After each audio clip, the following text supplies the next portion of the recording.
और कल पुतिन ने क्रेमलिन में 5वीं बार राष्ट्रपति पद की शपथ ली, मगर पुतिन के भव्य शपथ समारोह को फीका करने का काम ज़ेलेंस्की की नौसेना ब्रिगेड ने 12 घंटे पहले ब्लैक सी में कर दिया, वो भी रूस की ब्लैक सी फ्लीट के 2 लैंडिंग शिप को तबाह करके। यकीन मानिए, यूक्रेनी सेना के जल ड्रोन का गदर से काला सागर धधक उठा। हैरानी करने वाली बात यह है कि यूक्रेन ने बाकायदा रूसी युद्धपोत पर हमले का वीडियो फुटेज भी जारी किया। अब सवाल यह है कि बार बार ज़ेलेंस्की की सेना कैसे पुतिन के गर्व को चोट पहुंचा रही है, कैसे ब्लैक में रूसी नौसेना के युद्धपोतों की बलि ले रही है। देखिए रिपोर्ट।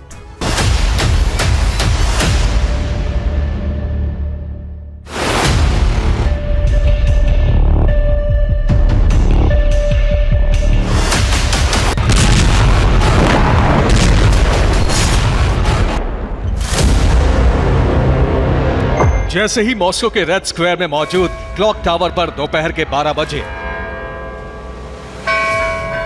व्लादिमीर पुतिन ने 5वीं बार राष्ट्रपति पद की शपथ ली और इसके बाद सेना ने प्रेसिडेंट पुतिन को 21 तोपों की सलामी दी। एक तरफ मॉस्को का आसमान तोपों की गरज से गूंज उठा, तो वहीं पुतिन के शपथ ग्रहण समारोह से ठीक 12 घंटे पहले काला सागर में यूक्रेन के बारूदी बवंडर ने खलबली मचा दी।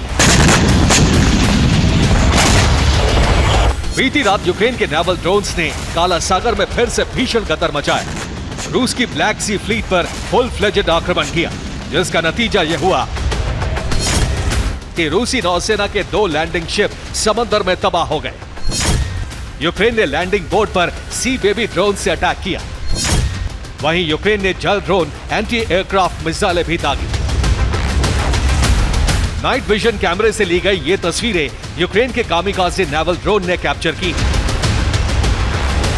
इन तस्वीरों में साफ देखा जा सकता है कि यूक्रेनी नौसेना के सी बेबी ड्रोन बड़ी तेजी से समंदर में आगे बढ़ रहे हैं, वो भी रूस के लैंडिंग बोर्ड की तरफ। जैसे ही रूसी नौसेना ने यूक्रेन के जल ड्रोन को अपनी तरफ आते देखा, ड्रोन्स पर ताबड़तोड़ गोलीबारी की गई। बावजूद इसके यूक्रेन के जल ड्रोन्स तेजी से आगे बढ़े और दक्षिणी क्रीमिया में तैनात रूस के लैंडिंग बोर्ड को सीधे हिट किया।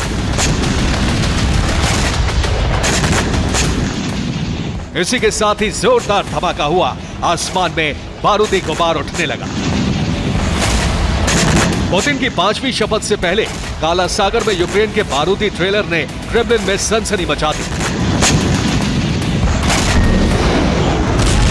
मगर हैरान करने वाली बात यह है, 6 मई की रात भी क्रीमिया में यूक्रेनी नौसेना ने रूस के 22वें युद्धपोत को जलमग्न किया और उसके 24 घंटे बाद क्रीमिया में ही रूसी ब्लैक सी फ्लीट के 2 लैंडिंग शिप तबाह की। मतलब ये कि जिस काला सागर में पुतिन का दबदबा दशकों से गायब है, जिस काला सागर में रूसी नौसेना के जंगबाजों की धाक से दुश्मन थर्रा जाता है, उसी ब्लैक सी में यूक्रेन के प्रचंड प्रहार ने हर किसी को सन्न कर दिया। लेकिन यह कोई पहला मौका नहीं है। जब से रूस यूक्रेन जंग का आगाज हुआ है, तब से लेकर अब तक ब्लैक सी में यूक्रेन कई रूसी युद्धपोतों की बलि ले चुका है। आखिर कब और कैसे, ये भी जान लीजिए। बीते 48 घंटों में यूक्रेन की नौसेना रूस के 3 युद्धपोतों को तबाह कर चुकी है, मगर यह सिलसिला बीते 2 साल से लगातार जारी है। इससे पहले 21 अप्रैल 2024 को यूक्रेन ने मिसाइल हमला करके रूस के सपोर्ट नेवल बेस कोमुना को ध्वस्त कर दिया। इससे पहले 4 नवंबर 2023 को अस्कोल्ज युद्धपोत पर सी बेबी ड्रोन से हमला किया गया और वो नष्ट हो गया। ये उन युद्धपोत का ब्यौरा है जो हमले में डूबने से बच गए लेकिन नष्ट हो गए। 4 अगस्त 2023 को ओलेनेगोस्की गोनियार्क युद्धपोत पर हमला किया गया और उसे भारी नुकसान हुआ। 24 मार्च 2022 को सीजर कुनिकोव युद्धपोत पर हमला किया गया और वो भी नेवल ऑपरेशन चलाने लायक नहीं बचा। अब आपको वो जहाज बताएंगे जो यूक्रेन के हमले से काला सागर में जलमग्न हो गए। 5 मार्च 2024 को यूक्रेन के हमले से रूस का पेट्रोलिंग युद्धपोत सर्गेई कोतोव डूब गया। वहीं 14 फरवरी 2024 को सीजर कुनिकोव यूक्रेनी अटैक के बाद डूबा था। 1 फरवरी 2024 को इवानोवेट्स युद्धपोत ने भी काला सागर में जल समाधि ले ली। 26 दिसंबर 2023 को नोवोचेरकार्स्क युद्धपोत ने यूक्रेनी हमले के बाद काला सागर में जलमग्न हो गया। वहीं 4 नवंबर 2023 को अस्कोल युद्धपोत पर हमला हुआ और उसकी भी यही गति हुई। 13 सितंबर 2023 को मिन्स्क युद्धपोत पर हमला हुआ और वो भी ब्लैक सी में डूब गया। 13 सितंबर 2023 को रोस्तोव ऑन डॉन सबमरीन पर मिसाइल से हमला हुआ। हालांकि रूसी नौसेना की पनडुब्बी को बचाने की कोशिश की गई, लेकिन सबमरीन में पानी भर गया और वो काला सागर में समा गई। 17 जून 2022 यूक्रेनी हमले के बाद रूसी ब्लैक सी फ्लीट का वेसल वेक युद्धपोत भी काला सागर के तल पर पहुंच गया।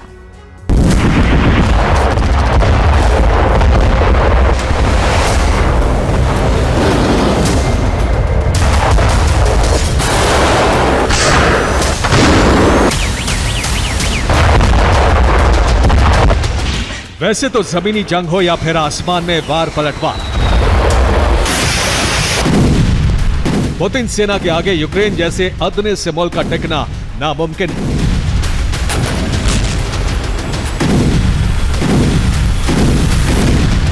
वजह साफ है, पुतिन के विनाशक हथियार और रूसी डिफेंस में मौजूद लाखों सैनिकों की तादाद।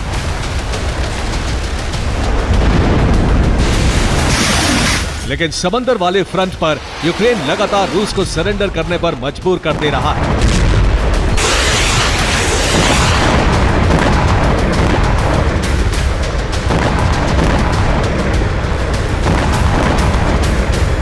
बीते 2 साल में रूस के करीब 23 समुद्री जंगबाज तबाह हो चुके हैं।